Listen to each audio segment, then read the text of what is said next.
The laboratory was a cathedral of controlled chaos. Massive quantum resonance chambers lined the walls, their crystalline surfaces reflecting a web of holographic data streams. Dr. Samira Khan stood at the epicenter, her dark eyes locked on the experimental quantum drive that had consumed the last 7 years of her life. The device looked deceptively simple, a sleek obsidian black cylinder no larger than an old-fashioned fire extinguisher.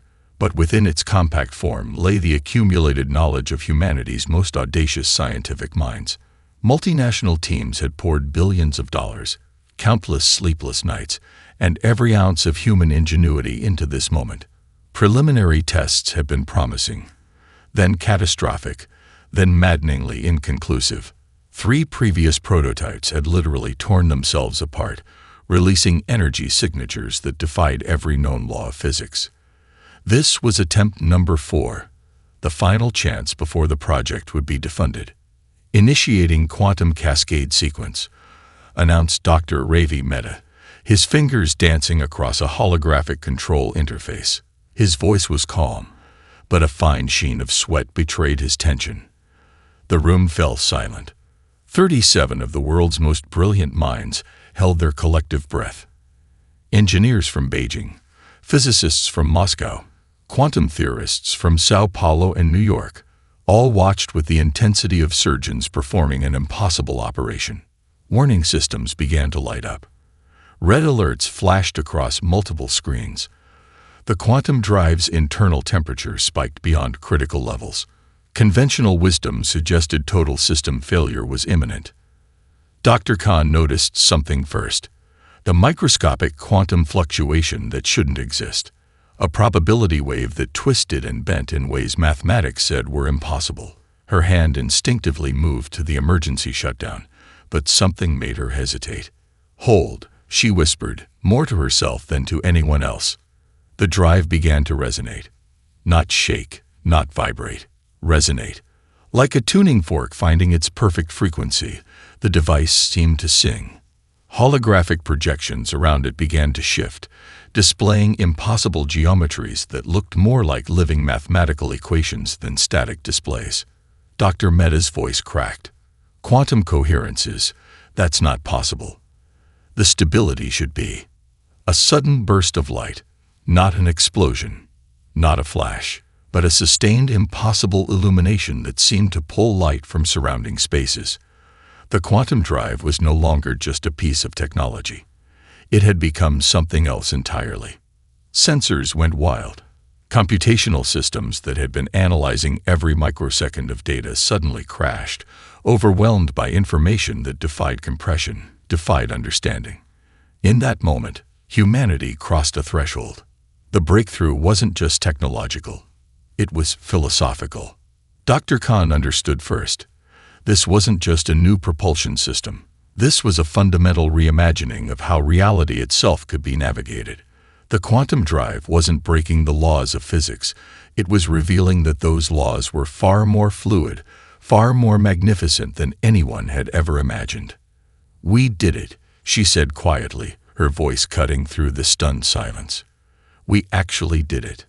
Around her, brilliant minds began to process the implications. This wasn't just about space travel. This was about rewriting the fundamental understanding of human potential. In a single moment, the impossible had become not just possible, but tangible. The first step to the stars had just been taken, and humanity would never be the same again. The Global Interstellar Mission Selection Center looked more like a high-tech gladiatorial arena than a research facility. Massive holographic displays tracked the progress of candidates from every corner of the globe, each screen a window into the most intense competition humanity had ever conceived. Captain Marcus Rodriguez sat in the observation room, watching the final phase of selection unfold. His own journey to this moment had been anything but conventional.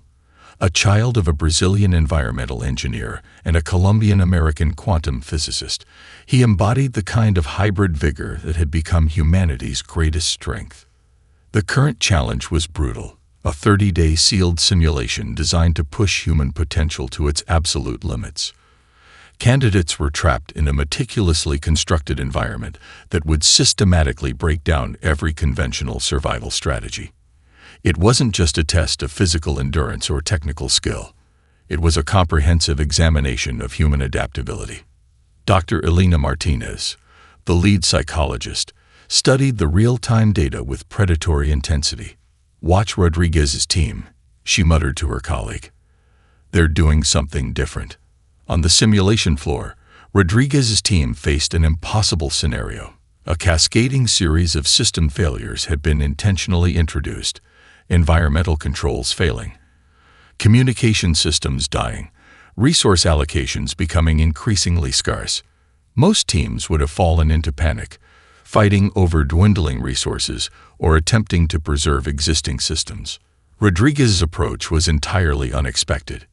Instead of defending their existing infrastructure, the team began systematically dismantling it. They weren't preserving, they were transforming. Environmental control systems became raw materials for new, more adaptive solutions. Communication networks were rebuilt using components never intended for such purposes. Where others saw limitation, they saw opportunity. "They're not solving the problem," Dr. Martinez explained, her voice a mix of excitement and professional admiration. "They're redefining what the problem means." A critical moment came on day 17.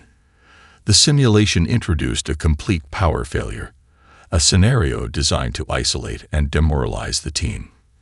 Most candidates would have seen this as a death knell. Rodriguez saw it as an invitation. Using nothing more than basic materials and an extraordinary level of collective intelligence, the team constructed a power generation system that was more efficient than the original infrastructure. They didn't just survive. They improved their situation using what was supposed to destroy them. The Global Selection Committee watched in stunned silence. This wasn't just a test of survival.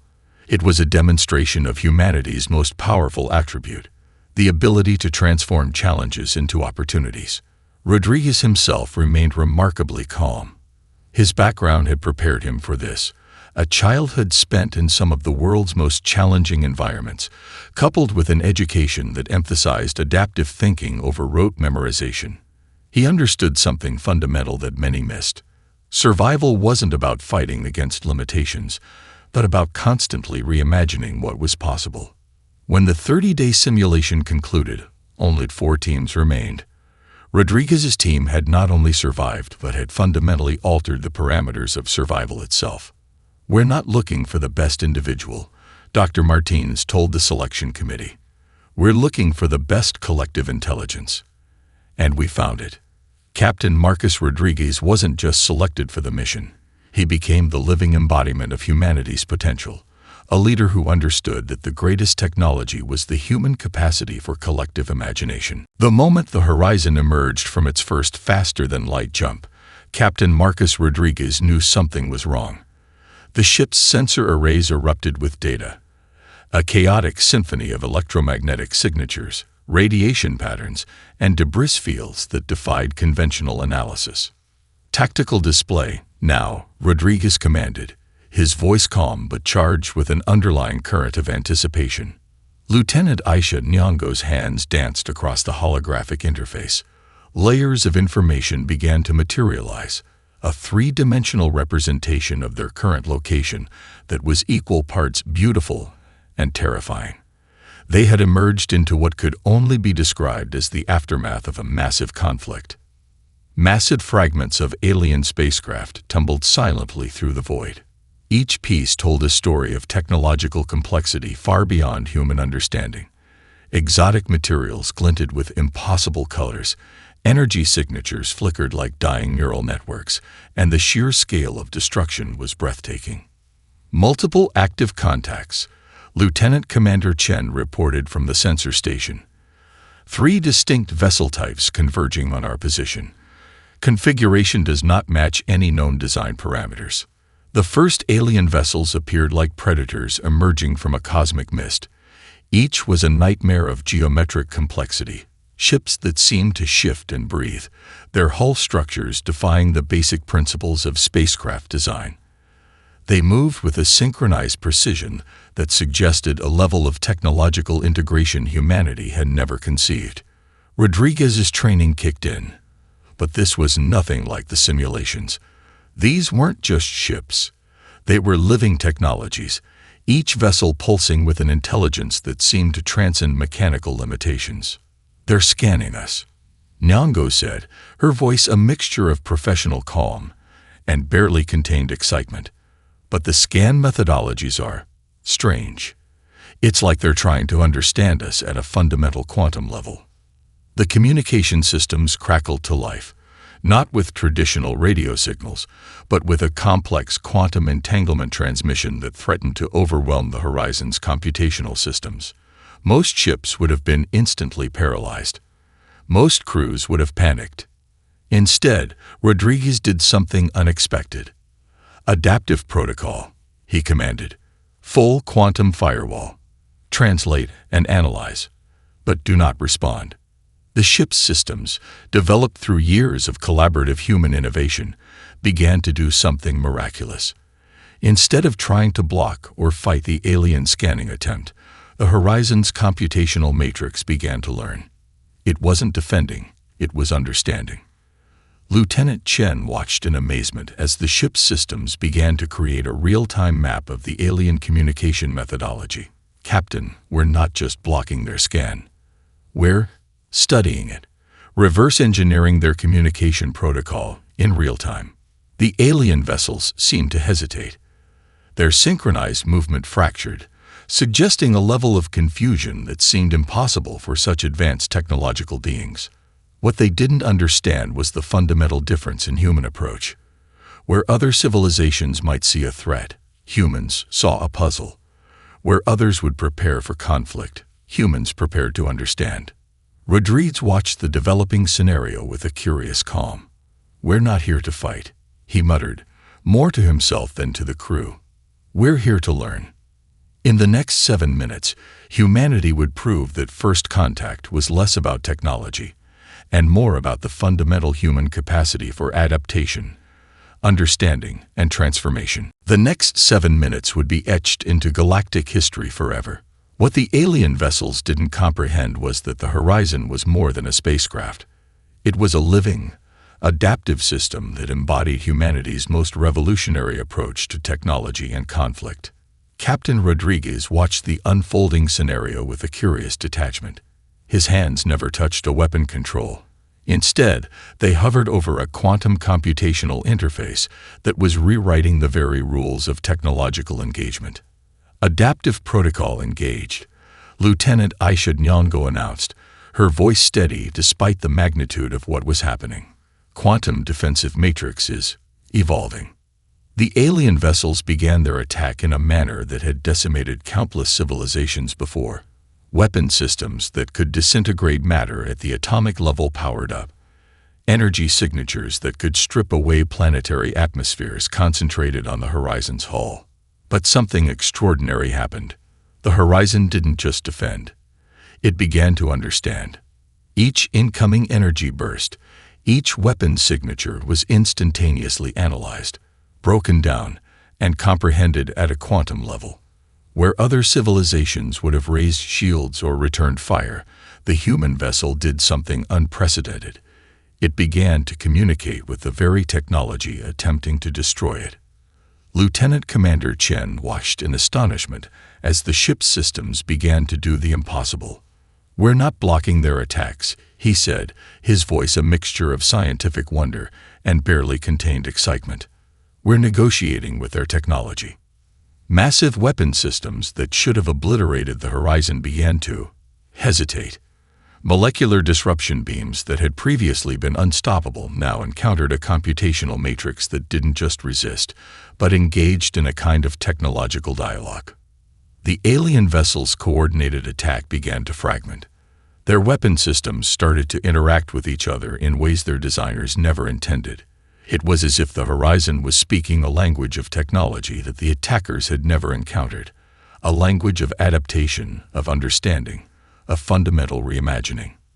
"They're trying to destroy us," Rodriguez observed clinically, but they don't understand that destruction requires complete comprehension, and complete comprehension leads to transformation. In less than 7 minutes, the 3 most advanced military vessels in known space were rendered completely inoperable. But they weren't destroyed. They were neutralized. Their systems gently guided into a state of temporary quantum suspension that preserved both their integrity and their potential. No weapons had been fired. No conventional defensive systems had been activated. The Horizon had essentially engaged in a form of technological Aikido, using the attacker's own energy and intention against them. Intercepted communication fragments revealed the true shock. These weren't random vessels. These were the equivalent of a Galactic Special Forces unit, the most technologically advanced military assets of 3 separate civilizations. And they had just been comprehensively neutralized by a single human vessel. Conflict resolution complete, Nyong'o reported, a hint of dry humor in her voice. Recommend we document our methodology for the scientific community. Rodriguez allowed himself a slight smile. Humanity had just redefined the concept of warfare, not through superior firepower, but through superior understanding. The universe would never be the same again. The first transmission from the Horizon arrived at 3:27 UTC, and it broke every existing paradigm of scientific understanding. Dr. Elena Martinez watched the initial data stream with a sense of religious awe. The quantum communication arrays at the Global Scientific Coordination Center were working overtime, parsing information that seemed to defy the very laws of data transmission. This isn't just data, she muttered to her colleague, Dr. Ravi Mehta. This is a complete reimagining of scientific knowledge. The transmission wasn't a simple report. It was a living, breathing ecosystem of information. Each data packet contained layers of complexity that would have taken traditional research teams decades to unpack. Quantum physics, materials science, xenobiology, computational theory. Every fundamental scientific discipline was simultaneously being rewritten. In research centers across the globe, screens lit up with impossible visualizations. Mathematical models that had been theoretical constructs for generations now became tangible, observable realities. The Distributed Human Intelligence Network, a global collaborative system that had been years in development, began to process the information at a speed that would have been inconceivable just months earlier. A research team in Sao Paulo discovered a new approach to quantum entanglement that could revolutionize communication technologies. Simultaneously, a group in Mumbai uncovered insights into material science that could transform everything from medical implants to space construction. In Beijing, computational theorists were decoding communication protocols that suggested entire new dimensions of computational thinking. The most remarkable aspect wasn't the individual discoveries. It was how they were being processed. Traditional scientific models rely on hierarchical linear progression.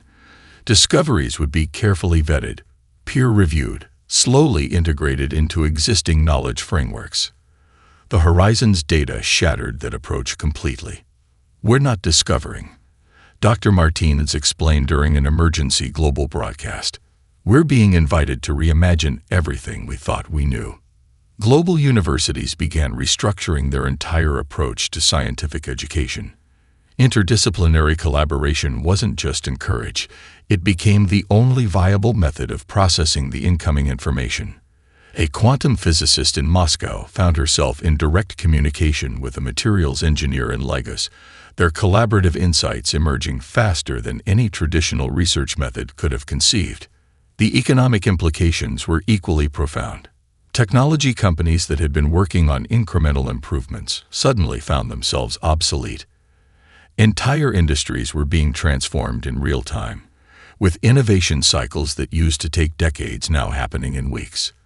Dr. Mehta tracked the global response, his fingers dancing across a holographic interface that mapped the real-time scientific collaboration. "Look at how they're working," he said to no one in particular. "It's not about individual brilliance anymore. It's about collective intelligence." The Horizon had done more than make a scientific discovery. It had demonstrated a fundamentally new approach to human potential. Knowledge was no longer a hierarchy. It was a living, breathing, collaborative organism. Governments scrambled to understand the implications.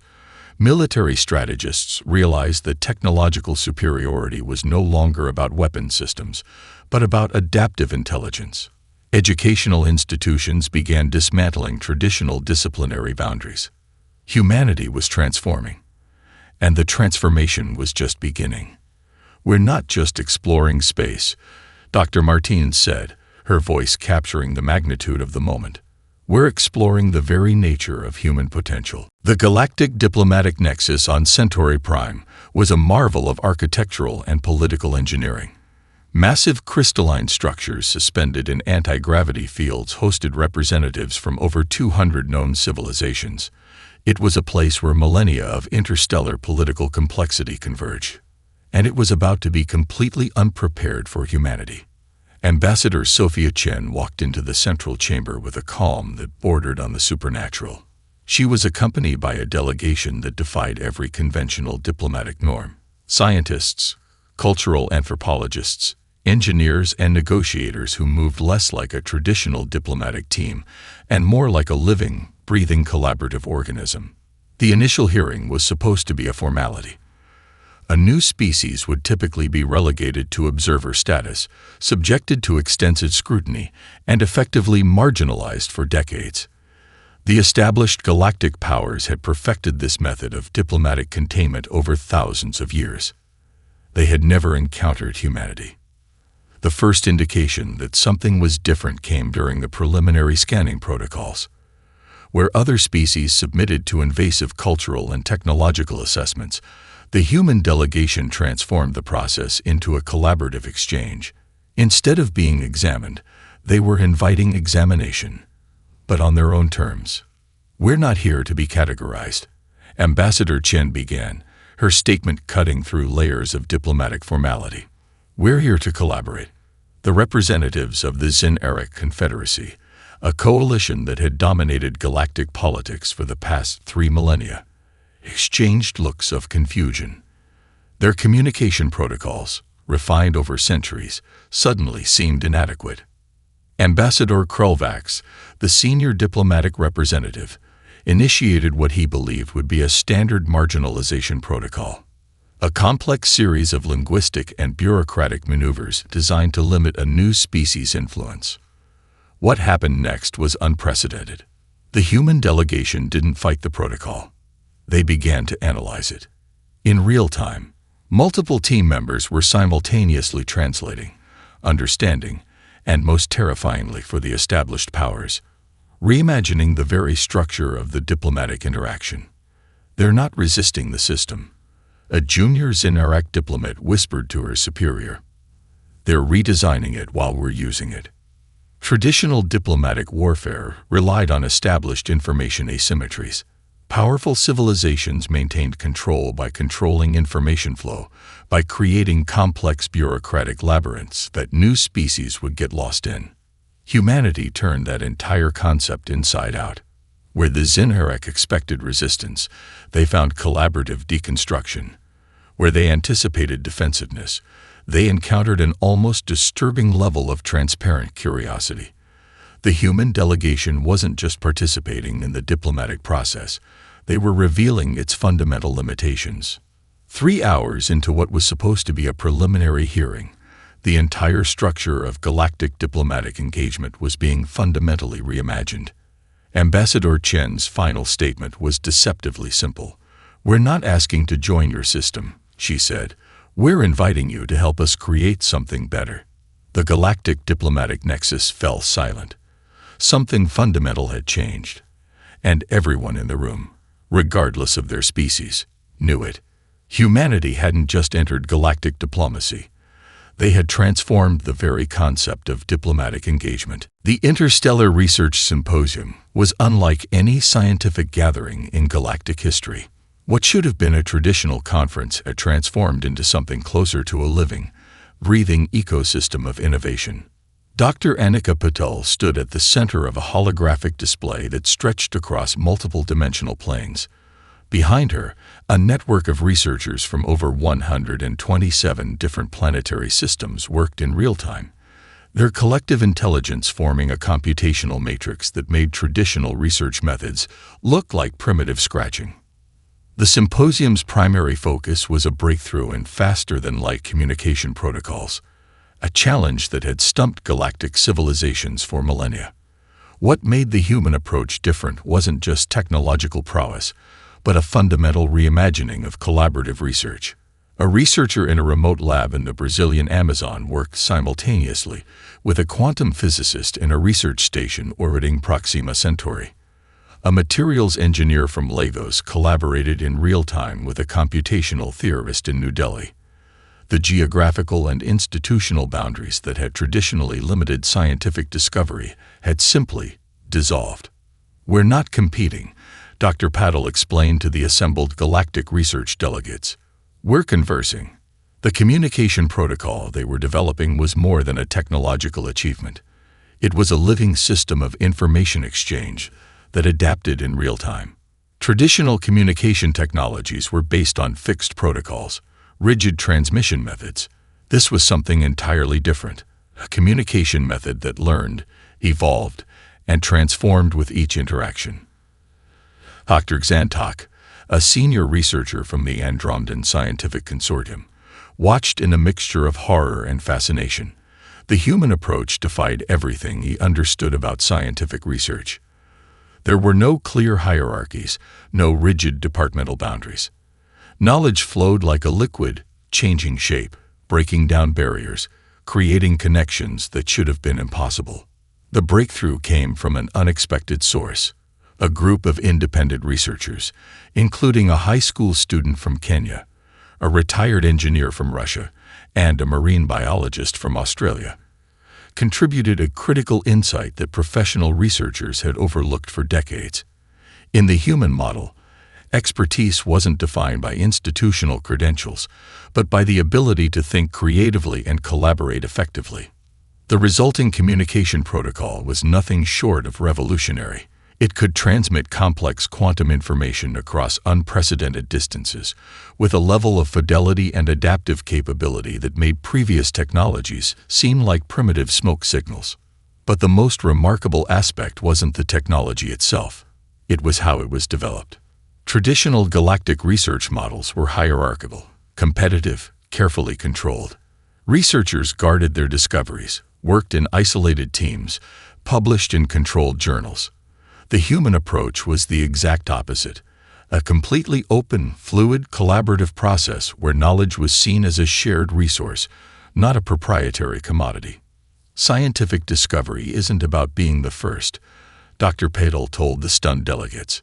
It's about creating something together that none of us could create alone. The Andromedan delegate, Dr. Xantok, found himself fundamentally challenged. His entire understanding of scientific progress was being rewritten in real time. The humans weren't just participating in galactic research. They were transforming the very concept of scientific collaboration. As the symposium concluded, one thing became abundantly clear. Humanity had entered the galactic scientific community, and nothing would ever be the same again. 5 years after the horizon's first jump, the universe looked fundamentally different. Captain Marcus Rodriguez stood on the observation deck of the Galactic Collaborative Research Station, watching a sunset that spanned 3 different planetary systems. The station itself was a testament to humanity's transformative potential, a massive living structure that defied every conventional approach to space architecture. Around him, representatives from over 300 different civilizations worked in a harmony that would have been impossible just half a decade earlier. The station wasn't just a research facility or a diplomatic center. It was a living experiment in collective intelligence.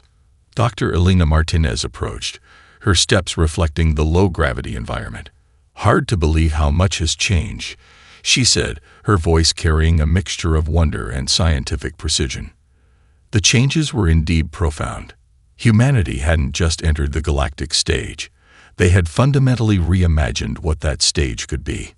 Traditional galactic civilizations had operated on principles of hierarchy, territorial control, and carefully managed technological exchange.